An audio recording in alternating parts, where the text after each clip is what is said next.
ये दक्षता अभ्यास 3 केंद्रीय प्रवृत्ति की माप में से समांतर माध्य है और पाई ग्राफ, पाई चार्ट या वृत्त आरेख पर आधारित है। पहला सवाल है, किसी परीक्षा में एक कक्षा के 15 शिक्षार्थियों के पूर्णांक 100 में से प्राप्तांक निम्नवत है। इसका समांतर माध्य क्या? 15 शिक्षार्थियों के पूर्णांक दिए गए हैं, समांतर माध्य क्या है? एक का है 0, फिर 30, 30, 20, 20, 40, 30, 50, 60, 50, 60, 80, 70, 30, 30। तो ये एक अवर्गीकृत आंकड़ा है जिसमें बारंबारता नहीं दिया गया है, अनक्लासिफाइड है ये। इसका इस तरह के अवर्गीकृत आंकड़ों का समांतर माध्य हम लोग कैसे ज्ञात करते हैं? समांतर माध्य बराबर सिग्मा एक्स।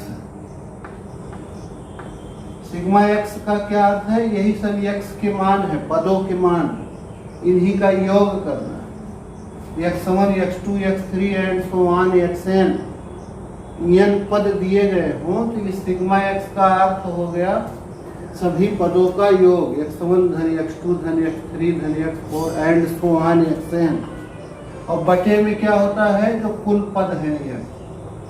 तो इस प्रकार यहाँ सिग्मा x में हो जाएगा 0 धन 30 धन 30 धन 20 धन 20 धन 40 30 सबका योग 50 60 50 60 80 70 30 30। अब कुल कितने हैं ये? 15 लोगों के प्राप्तांक थे तो 15 होंगे। 1 2 3 4 5 6 7 8 9 10 11 12 13 14 बटे 15। 30 30 60 20 80 100 140 170 220 280 330 390 470 540 570 600 बटा 15 आ गया। सेम इसी तरह से प्रश्न नंबर 2 भी है, उसको आप स्वयं हल कर लीजिएगा। प्रश्न नंबर 3 है, 50 शिक्षार्थियों का भार किलोग्राम में दिया हुआ है, उनके भार का समांतर माध्य है। अब ये जो है ऐसा अवर्गीकृत आंकड़ा है जिसमें बारंबारता दिया गया है। तीसरा,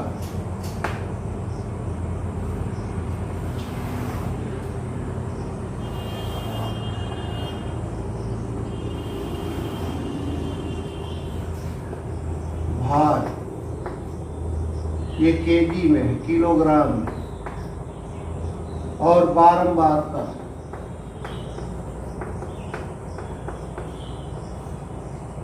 ये है 40 4 42 12 43 18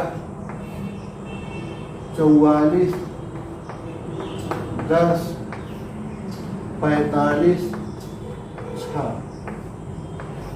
तो ये दूसरे तरह के अवर्गीकृत आंकड़ा जो होता है जिसमें बारंबारता दिया हुआ रहता है, इसका हम लोग कैसे ज्ञात करते हैं? समांतर माध्य।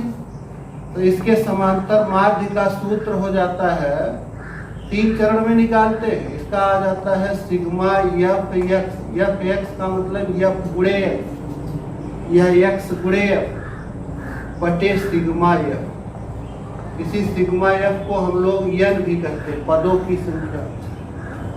ये जो यक्स है यही पद होते हैं, ये भार हो, ऊंचाई हो, प्राप्तांक हो, यही यक्स है। किसी में पद ही लिखा होता है, अन्यथा और भी रोल में होता है ये किसी दूसरी भूमिका। ये x है और ये उनकी संगत बारंबारता है।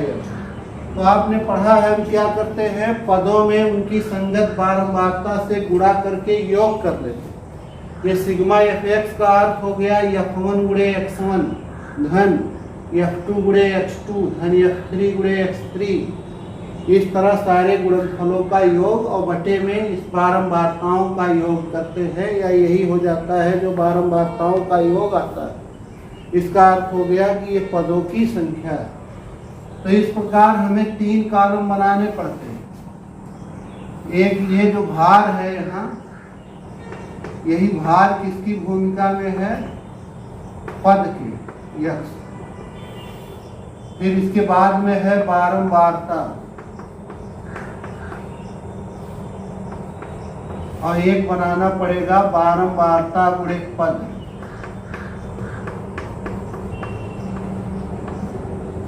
बारंबारता गुणे पद,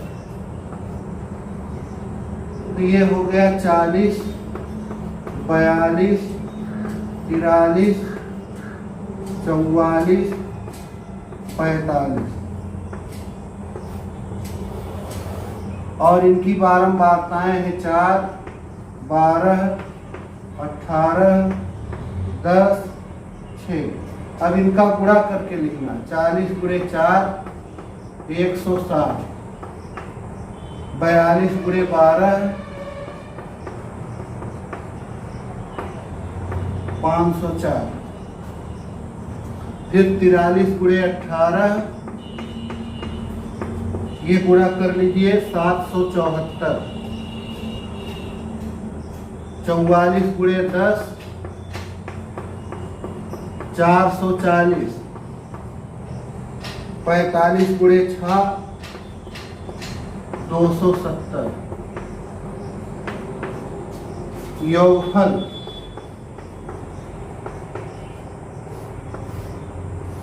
ये जो कॉलम का योग होगा यही होगा सिग्मा एफ, और इस कॉलम का जो योग आएगा यही सिग्मा एफ है।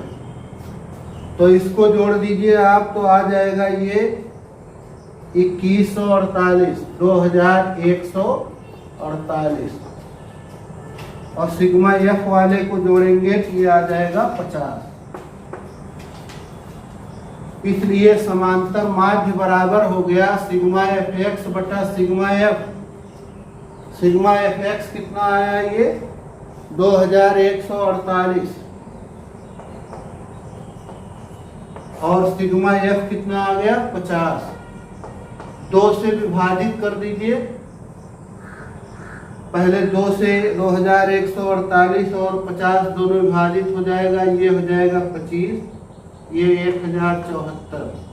अब 1074 में 25 से भाग दे देंगे तो ये आ जाएगा 42.96, और ये इनके भारों का औसत है, इसलिए ये लिखेंगे समांतर माध्य है इतना किलोग्राम। इसी तरह से प्रश्न नंबर 4 है, निम्न का समांतर माध्य ज्ञात कीजिए।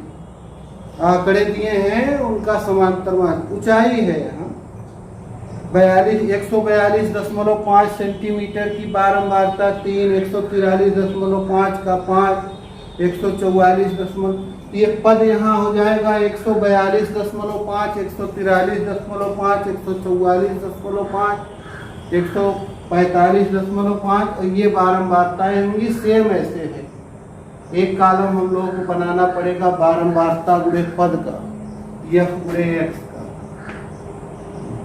ये फिर तो आप इसको भी कर लीजिएगा। प्रश्न नंबर 5, किसी क्षेत्र के एक वर्ष में विभिन्न खाद्यान्नों में उत्पादन के आंकड़े दिए गए, पाई ग्राफ निरूपण कीजिए। पाई ग्राफ का निरूपण करना, तो हम लोग कैसे पाई ग्राफ बनाएंगे? पाई ग्राफ बनाने के पहले हम लोग एक सारणी बनाते हैं। त्रिज्यखंड का कोण तय करना पड़ता है कि जब एक वृत्त के भीतर हम विभिन्न आंकड़ों को दर्शाएंगे, विभिन्न पदों को दर्शाएंगे, तो कितना भाग किसका है, इसके लिए त्रिज्यखंड का कोण ज्ञात करना होता है। तो जैसे इस प्रश्न के लिए यहां हो जाएगा अनाज, फिर ये इस अनाज का उत्पादन लाख टन में है।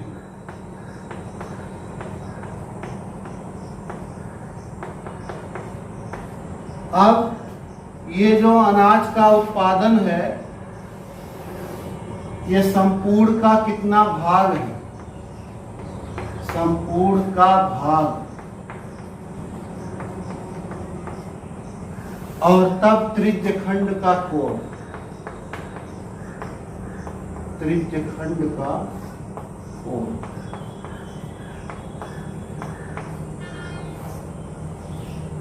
जैसे अनाज में है मक्का,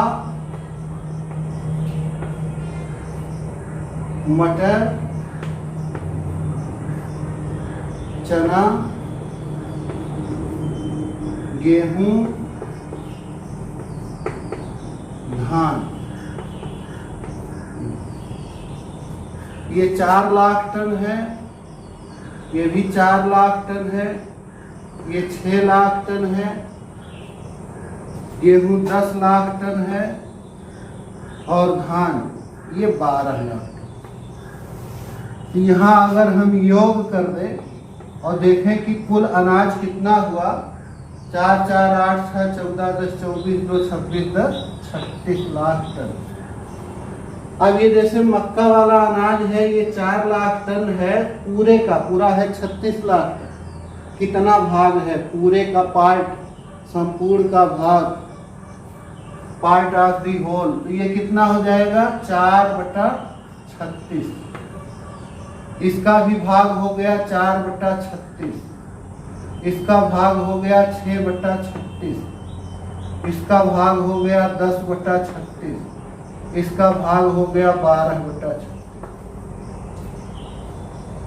अब संपूर्ण कोण जो होता है केंद्र पर 360 अंश होता है, तो 360 अंश का यहाँ कितना भाग हो जाएगा, मक्का का कितने कोण उसमें से मिल जाएगा। मक्का वाले अनाज के लिए जब पार्ट पता हो गया तो उसी 360 अंश का फिर उतना भाग कर लेंगे। ये हो गया 360 अंश गुणे 4/36, 36 से सीधे विभाजित कर दें, ये आ गया 10, 10 अंश गुणे 4 40।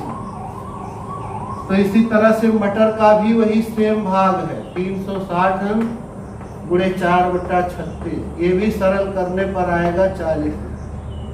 चना का है 6/36, 360 अंश में से 6/36, 36 से विभाजित कर दे 10 6 60। इसी तरह से गेहूं का हो गया 360 अंश गुणे 10/36, 36 दहाएं 10, 10 दहाएं 100। इसी तरह से धान का हो गया 360 गुणे 12/36, 36, ये हो गया 120। ये योग करने पर 360 आना चाहिए, 360, 40 40 80 60 140, 100 240 और 120, ये 360 है। तो जब सारणी बन जाती है तब हम लोग वृत्त आरेख या पाई ग्राफ बना लेते हैं। अब हम लोग एक वृत्त बना करके उसी हिसाब से इनका पार्ट तय करते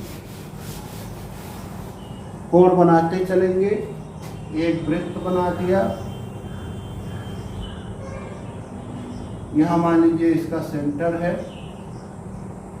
तो अब ये 40 अंश का कोण है पहले वाले अनाज के लिए, मक्का के लिए। तो कहीं से भी आप शुरू कर दीजिए कोण बनाना। जैसे मान लो हमने ये एक लाइन बना दी ऐसे, अब इसी के साथ यहाँ केंद्र पर 40 अंश का कोण बना दिया। ये 40 अंश का कोण बन गया और ये हो गया यहाँ मक्का। फिर इस रेखा के साथ इसी सेंटर पर ही पुनः 40 अंश का कोण बनाएंगे।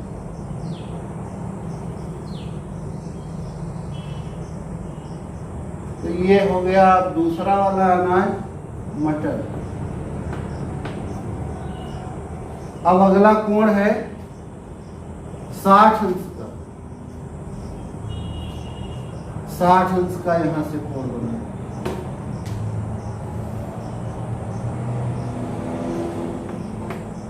तो ये 60 अंश हो गया चना।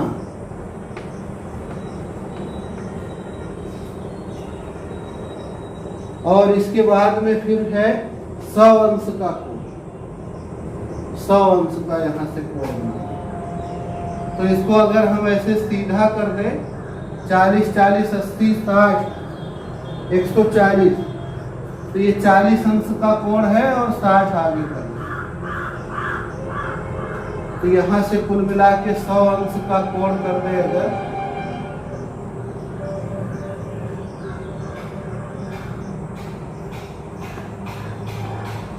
और इस 100 अंश के कोण में कौन हो गया? गेहूं। और जो बच जाएगा वो 120 अंश का कोण बचेगा, अपने आप उसे बनाना नहीं पड़ेगा। और उसमें कौन सा अनाज हो जाएगा? धान। यही हो गया। इस तरह से ये पाई ग्राफ या वृत्त आरेख तैयार हो। और इसी तरह से छठवां है, बेकरी की दुकान में वस्तुओं की बिक्री रुपयों में दी गई। त्रिज्य खंडों के केंद्रीय कोण की सारणी बनाइए और पाई चार्ट। ना भी कहा हो कि सारणी बनाइए, तो हमें पहले सारणी बनाना पड़ता है। तो सारणी बनाएंगे तब वृत्त आरेख। सारणी किसके लिए बनाते हैं? प्रत्येक पद के लिए त्रिज्य खंड का कोण पता करते हैं, कितने भाग में कौन सा पद दिखाया जाए। तो अब यहां एक है वस्तु, फिर है बिक्री, ये रुपयों में,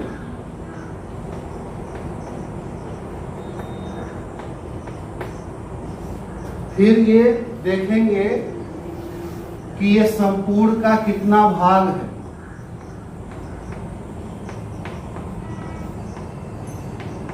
और सबसे लास्ट में क्या बनाएंगे? त्रिज्य खंड का कोण। त्रिज्य खंड का कोण।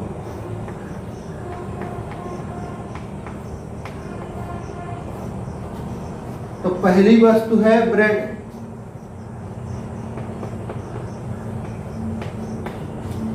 ये हो गया 320। दूसरी वस्तु है मीठा बिस्कुट। बिस्कुट ही लिखा है, बिस्कुट। ये है 120। फिर नमकीन बिस्कुट,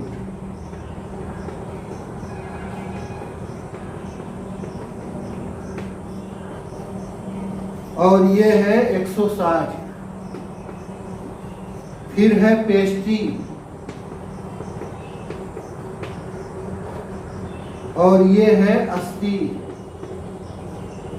अन्य 40। ये योग ज्ञात कर लेते हैं। किसी योगफल की कुल कितना भाग है, संपूर्ण का पार्ट तभी ज्ञात होता है, इसलिए इसे योग कर लेते हैं। 320, 120, 440, 160, 600, 680 और 40, 720। अब ये हो गया संपूर्ण का भाग 320 बटा 720। सरल भी आप कर सकते हैं, चाहे ऐसे रहने दें, चाहे ये डिवाइड हो जाएगा, जैसे ये 0 से 0, फिर 4 से डिवाइड हो जाएगा, 4 8 32, और ये हो जाएगा 18। या 8 से सीधे विभाजित कर सकते हैं इसे। 8 चौक 32, 8 9 72, 4/9। इसी तरह से ये हो जाएगा इसका भाग मीठा बिस्कुट का 120/720। तो 120 से सीधे काट दें, 1/6। इसका भाग हो गया 160/720। तो ये जो है 8 से विभाजित कर दे, पहले तो ये 0 विभाजित हो जाएगा। 8 दूना 16, 8 9 72, 2/2। पेस्ट्री वाला हो गया 80/720।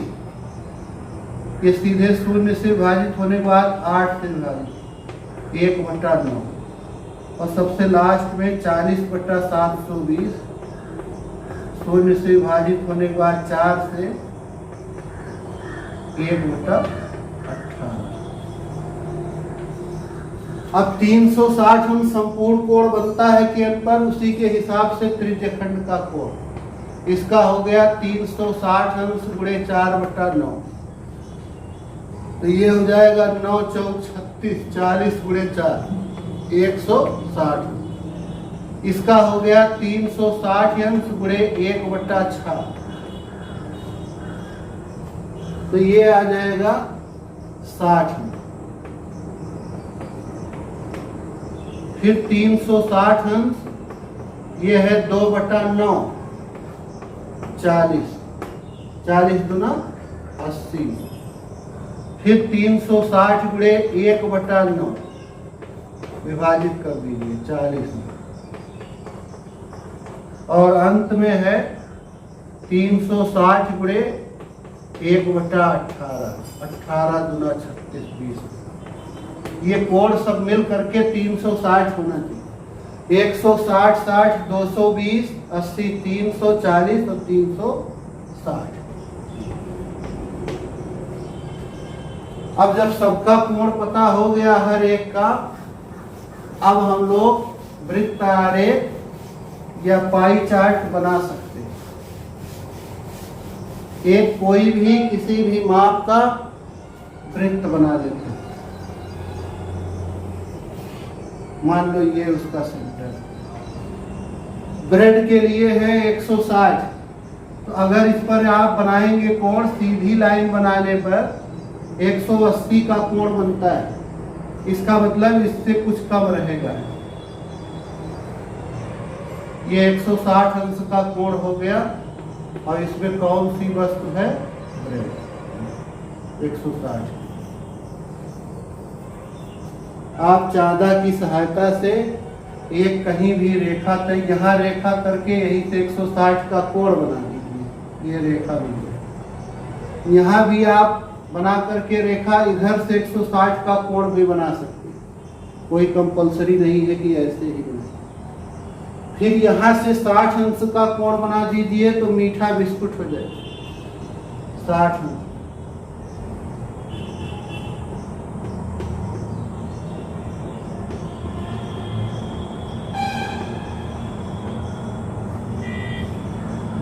फिर नमकीन बिस्कुट के लिए 80 अंश का कोण। नमकीन बिस्कुट।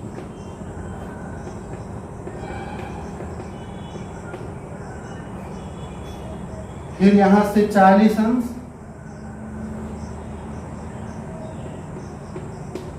ये बन गया पेस्ट्री। और अन्य में हो गया ये 20 अंश का बचा हुआ। इस प्रकार ये दक्षता अभ्यास के प्रश्नों को हम लोग